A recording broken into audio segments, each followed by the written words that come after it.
Bismillahirrahmanirrahim. Bismillahirrahmanirrahim. Assalamu alaikum, my dear students. How are you doing?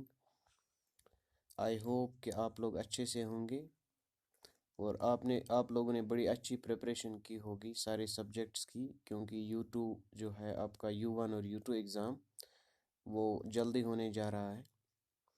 तो today we are going to discuss about the factors affecting climate. इससे पहले my dear students हमने पढ़ा था कि India के different regions में different climate हम ऑब्जर्व करते हैं, क्योंकि इंडिया जो है ये डाइवर्स कंट्री है in respect of its physical appearance. Okay, India की जो फिज़िकल अपीयरेंस है या लोकेशन इसकी जो ग्लोब पर है ये ऐसी है कि डिफरेंट प्लेसेस पर हम डिफरेंट क्लाइमेट ऑब्जर्व करते हैं। क्लाइमेट क्या होता है? Long long term atmospheric conditions. Okay, जिसमें हमने बोला था कि हिमालयन रीजन में स्नोफॉल होती है, कोस्टल एरियाज में मॉडरेट टेम्परेचर होता है, और इनर साइड में हम continental type of very hot climate जैसे राजस्थान, मध्य प्रदेश, गुजरात, पंजाब में हम हार्श क्लाइमेट ऑब्जर्व करते हैं। तो ये हमने पढ़ा था। तो आज हम डिस्कस करने जा रहे हैं इसकी वजह से जो डाइवर्सिटी इन क्लाइमेट है इंडिया में, इसकी वजह से इंडिया के लोगों का जो ताल्लुक, अगर हम उनकी बात करेंगे तो डिफरेंट लाइफ स्टाइल है लोगों का, यानी ज़िंदगी गुजारने का तरीका जो है वो डिफरेंट है। अगर हम JNK की बात करेंगे, कश्मीर की बात करेंगे, तो यहाँ पर जो मकान होते हैं उनके छत जो है वो स्लोपी टाइप के होते हैं, क्योंकि यहाँ पर बर्फ़ होती है। अगर हम पंजाब की बात करेंगे तो वहाँ फ्लैट रूफ्स होते हैं, क्योंकि वहाँ बर्फ़ नहीं होती है, बारिश होती है। ठीक है। तो अगर हम क्लॉथ्स की बात करेंगे, साउथ इंडिया में बहुत जो कपड़े हैं वो थिन टाइप के होते हैं, वो पहने जाते हैं क्योंकि वहाँ पर गर्मी ज़्यादा होती है। नॉर्थ जो है हमारा एरिया, खासकर कश्मीर, यहाँ पर जो कपड़े हैं वो बहुत मोटे होते हैं क्योंकि यहाँ पर ठंड ज़्यादा होती है। ठीक है। So this is an example of diversity in lifestyle also, because there is diversity in climate in India. Okay, I hope you will you have understand this. Okay, so today we are going to discuss what are the factors affecting climate, यानी वो कौन से factors है जो India के climate पर असर करती हैं, यानी जिनकी वजह से इंडिया का क्लाइमेट ऐसा बनता है जैसा ये है। ओवरऑल यही 6 फैक्टर्स पूरी दुनिया के क्लाइमेट को गवर्न करते हैं, या हम दूसरे अल्फाज में कहेंगे कि यही 6 फैक्टर्स जो है यही पूरे दुनिया या पूरे ग्लोब का जो क्लाइमेट है ये उसको अफेक्ट करते हैं। सबसे पहले लैटिट्यूड है, उसके बाद altitude, pressure and wind, distance from the sea level, oceanic currents and relief features. My dear students, these are the 6 factors which are responsible for climate throughout the world, और climate हम कहेंगे पूरे globe पर जो climate होता है वो इन्हीं 6 चीज़ों से बनता है। ओके, सो अगर हम ग्लोब की बात करेंगे तो यह हमारा अर्थ जो है इसकी अगर हम बात करेंगे तो it is broad at centre, centre में ब्रॉड है, खुला है, और जितना हम नॉर्थ या साउथ की तरफ से जाएंगे उतना ये इसकी जो ब्रेडथ है वो कम हो जाती है। ठीक है। तो इसकी वजह से इसकी जो शेप है इसे हम एलिप्सॉइड कहते हैं, यानी बीच में ये ब्रॉड है और थिनर जो है ये टुवर्ड्स पोल्स है, नॉर्थ पोल है, साउथ पोल।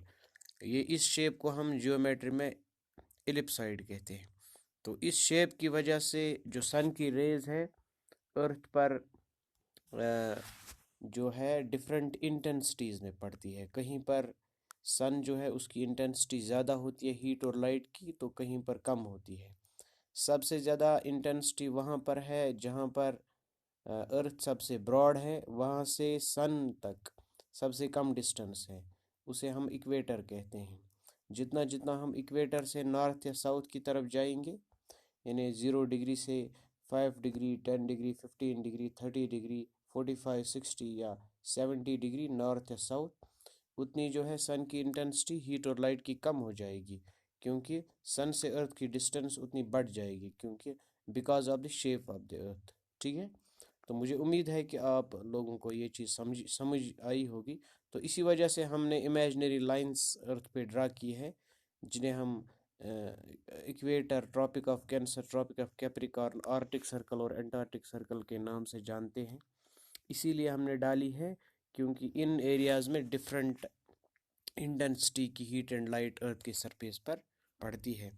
तो इसका बहुत ज़्यादा असर होता है, इन्हें हम लैटिट्यूड्स कहते हैं या पर्ल्स कहते हैं। इसका बहुत ज़्यादा असर होता है क्लाइमेट पर।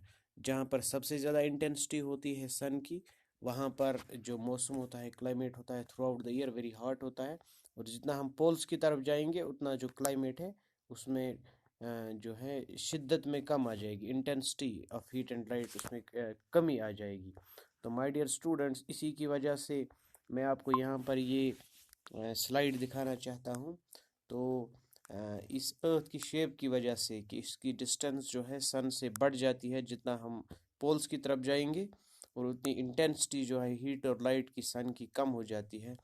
तो इसके हिसाब से जो पूरी दुनिया का जो क्लाइमेट है वो डिफरेंट है। यहाँ पर आप देख सकते हो बिल्कुल जो इक्वेटर जो है 0 डिग्री लैटिट्यूड है, तो वहाँ पर जो क्लाइमेट होता है वो सबसे ज़्यादा हार्श होता है, हॉट होता है। ठीक है। तो उसे हम इक्वेटोरियल रीजन भी कहते हैं। इक्वेटोरियल रीजन ये बिल्कुल आसपास नज़दीक इक्वेटर के आसपास का एरिया है। तो ट्रॉपिक ऑफ कैंसर से लेकर ट्रॉपिक ऑफ कैप्रिकॉर्न, तो इसको हमने एक ही नाम दिया है, एक ही टाइप का क्लाइमेट होता है जिसे हम टेम्परेट क्लाइमेट कहते हैं, या सॉरी, जिसे हम ट्रॉपिकल क्लाइमेट कहते हैं। तो इस जोन को हमने नाम रखा है टॉरिड जोन। तो इसमें ट्रॉपिकल टाइप ऑफ क्लाइमेट होता है। ये क्लाइमेट कैसे होता है, क्योंकि यहाँ पर सन की इंटेंसिटी जो है वो ज़्यादा होती है हीट एंड लाइट की। तो यहाँ पर जो पानी होता है उसमें एवापरेशन ज़्यादा होती है, क्लाउड्स भी ज़्यादा बनते हैं और बारिश भी बहुत ज़्यादा पड़ती है इन एरियाज़ में। तो इन एरियाज़ में बारिश भी बहुत ज़्यादा पड़ती है। तो हम कंक्लूजन में इसमें जो टेम्परेचर होता है that is hot and wet. Hot हो गया बहुत ज़्यादा गर्म, क्योंकि सन जो है सन की रेज जो है यहाँ पर वर्टिकल पड़ जाती है। ठीक है, बिल्कुल इक्वेटर पर वर्टिकल पड़ जाती है, सीधी होती है। तो जितना हम इक्वेटर से ऊपर नीचे जाएंगे उतना